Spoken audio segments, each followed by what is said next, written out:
Alright guys, welcome to the second last lesson of our number patterns unit. Remember in this third part, of our number patterns, we're looking at financial applications of our recurrence relations and our basically number patterns, okay? Whether they're geometric or arithmetic, we're applying it to now financial side of things. So here we're looking at compound interest. Last lesson, okay, you guys looked at arithmetic sequences and simple interest. Okay, so keep look back at that previous lesson if you haven't already watched it. We were looking at simple interest. Today we're looking at compound interest. So our intention is to be able to calculate the balance of interest and loans when they're compounded just annually, okay, which means once a year. And as a success criteria, you can identify the principal amount on a loan, whether it's being invested or loaned. You can also identify interest rate, length of time, and money that is borrowed, or the time that the money is being borrowed for. So a couple of words that we've already learned before in the previous lesson was principal, rate, and time. And you can calculate the interest that you're earning and also make a recurrence relation for your, and I'll relate this back to your compound interest loans. Okay, so recurrence relations for compound interest. So as an introduction, compound interest is a more common way of calculating interest. The difference between simple and compound. So remember, simple interest related back to arithmetic sequences. And when you think about arithmetic sequences, remember you're adding and subtracting by the same amount. Okay. But the difference between simple and compound is that, unlike simple interest, where interest is calculated on the original and you're adding the same amount, compound interest, okay, the interest is calculated at the end of each term, basically. And what this is saying is at the end of a certain compound, meaning at the end of each term, a different amount is added to the additional and to the next term, basically. So you're basically finding a percentage of a certain amount each year, as opposed to adding the same amount each year. And that's basically what this is all saying. So the new compound period, interest for the next term is basically calculated to add to the next number. So we'll see how all this works out in some examples here. So compounding periods is a term given to how many times an interest is calculated throughout the term or investment of the loan.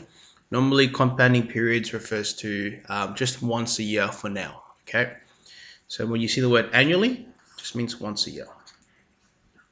So we'll just keep it simple and basic. So looking back at Guido's problem, remember this question of how much money Guido will have if he invested 3,000, 5% at 5% for a simple interest loan in 4 years. He made 3,600. Okay, for that one. So looking back at that example, let's see, where is it? Yes, this one here. So looking back at that example with Guido, remember he earned, so we were adding $150 each year. All right, so it got him $3,600. Now we'll see how that differs with compound interest, where instead of adding the same amount, you're going to be adding by a different amount each year. So how much money will Guido have if he invested 3,000 at 5%? So instead of simple, it is now compound interest, or compounded annually. So what you need to do is, well, we'll go through this together instead of getting you guys to do it. But basically, what's going to happen, okay, is instead of adding 150 each time, we're going to be finding 5%, okay, of the amount or the principal for that year. Okay, so we're going to look for 5% basically of the new principal each year. So 5% of this, 5% of this, and then 5% of this number, rather than just 5% of the initial amount and then adding it each time. Okay, so how does that differ? Well, in here, initially, remember year one, we've done 5% of 3,000, and that gave us 150. So that means at the end of the first year, I have 3,150. For the second year, notice how it's different now. Instead of 5% of the 3,000, it's 5% of the 3,150, and we can calculate that here. And that gives us $157.50. See that? And then we repeat it for the third year, it's 5% of this new amount. So we keep going, repeat the process. 5% of that now is 165.38. And notice how the amount that you're adding by is different. Okay, it's not 150 each time. It's a different amount each time. Now, you remember in the previous, at the start, I mentioned that simple interest generally relates to arithmetic sequences. So compound interest is slightly different in that instead of adding by the same amount, okay, you're multiplying by the same amount, which is 5% of the certain number. Okay, and notice how with arithmetic sequences, Guido earned, or simple interest, Guido earned 3,600, but using compound interest, Guido earned a little bit more. Okay, and that's the difference between simple interest and compound interest. Generally, you earn more money with compound interest. So how does this all work? So looking back, remember the pattern that we noticed. With simple interest, we were adding by the same amount. But with compound interest, we're multiplying because we're using common ratio, geometric sequences. All right, so that's what compound interest and geometric sequences have in common. So compound interest is very much related to your common ratio and your geometric sequences. Okay, so that's something that you need to keep in mind. Arithmetic sequences, simple interest. Compound interest, and geometric sequences, compound interest. All right, so this can be calculated by the common ratio. To get the next term, you can basically multiply or divide by the same amount. So in this case, to find the common ratio, just think back, how do we get it? It's any term divided by the previous term. So I could have gone this term divided by that term, or this term divided by that term, and I would have gotten a ratio of 1.05. So in this case, you're multiplying by 1.05. And remember, because the ratio is bigger than 1, it's going to increase. If it was less than 1, it'll decrease.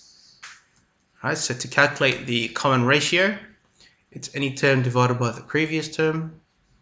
Okay, and you're basically multiplying by the same amount for your compound interest. Okay, you're not adding. Adding is your arithmetic sequences and simple interest.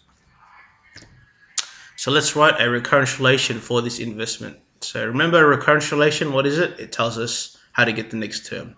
And basically, you're using T0, which is the starting term, and this is for your compound interest or your geometric sequences. So instead of T1, you're going to use T0, and instead of common difference, okay, you're going to use the common ratio. Okay, you're multiplying this time.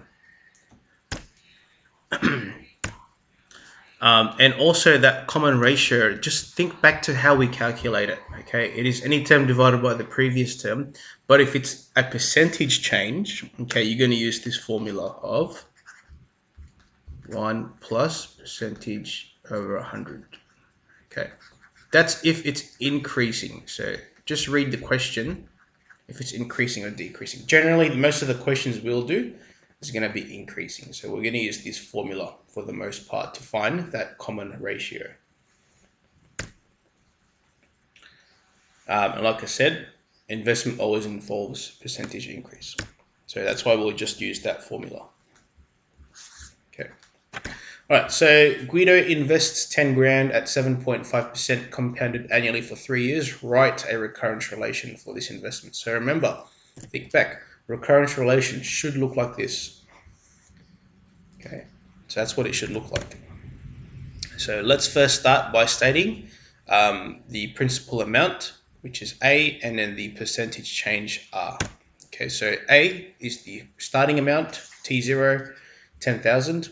And to get the common ratio, percentage change, all right, you're going to use that formula. Remember, I told you back previously that formula. R equals 1 plus percentage over 100. And that gives us 1.075 because the percentage here is 7.5. So it's 1 plus 7.5 over 100, 1.075. So my recurrence relation, remember it should look like that, is T0 is 10,000, and then Tn plus 1 equals Tn times 1.075. Easy. All right, so let's determine the balance. Going back to the question, all right, remember it's 10,000 invested at 7.5% compounding annually for 3 years. So looking at my recurrence relation, we start at 10,000, okay, and then we're multiplying, okay, by 1.075 instead of adding, we're multiplying, okay, times 1.075 times 1.075 times 1.075. Okay, so that means at the end of the third year, Guido will have $12,422.97. Just keep in mind to always round your answers to 2 decimals when you're working with money. Let's do one more example. Determine the amount. Before actually I go through this, you can do this on your calculator, and we'll probably go through it in this example. Okay, so determine the amount if 1,500 is invested at 3.5% compounded annually for 6 years. So 3 parts here. We need to state the principal, so how much he started off with, and what is the percentage rate change. So what's the common ratio, basically. Part B, write a recurrence relation. Part C, calculate the value of the investment. So part A, we know what the starting is, initial, T0. Right there, 1,500, says it in the question. Common ratio, 1 plus 3.5 over 100. Okay, remember that formula that we used. And the percentage I got from the question again. It says it there. Recurrence relation. Okay, remember, it should look like this. What's T0 and how do you get the next term? So this is for a compound interest / geometric sequence common ratio, recurrence relation. All right, part C. How much did he earn after 6 years? So start off by writing down the starting term. And then to get the next term, remember you're multiplying by 1.035. You're basically multiplying by the common ratio. So looking back at my recurrence relation, there's my starting number. Okay, and there's my common ratio. Multiplying by the same amount to get the next number. Year 2, same process, multiplying by 1.035. And then we keep going until we get to term number 6. So just multiplying by the same amount. Same as your geometric sequences. All right, so let's do this on a calculator. Pretty straightforward. It's the same as what you did before with your arithmetic sequences. So start off by writing down the starting amount and press enter. And because you're multiplying by the same amount, press times 1.035 and make a mental note of what term you're looking for. So if I press enter now, it's not going to be the starting term, it's going to be the first term because I've already written down my starting term. So term 1 or year 1, year 2, year 3, year 4, year 5. Remember, we're looking for year 6. Okay. I think I pressed enter too many times. 1,500 times 1.035. So you 1, 2, 3, 4, 5, 6. Yeah, no, I'm good. Sorry. So at the end of the 6th year, you'll have $1,843.89. All right, so go ahead and do these questions from your sheet which I've given you. So you're looking at 3M. It's a bit complicated, I'm sorry about that, but 3M questions 1 and 2. then 3L questions 1, 2, and 3. So you're looking at 3M questions 1 and 2. Okay, these ones, and then 3L questions 1, 2, and 3. Okay, that's it. All right, thanks guys.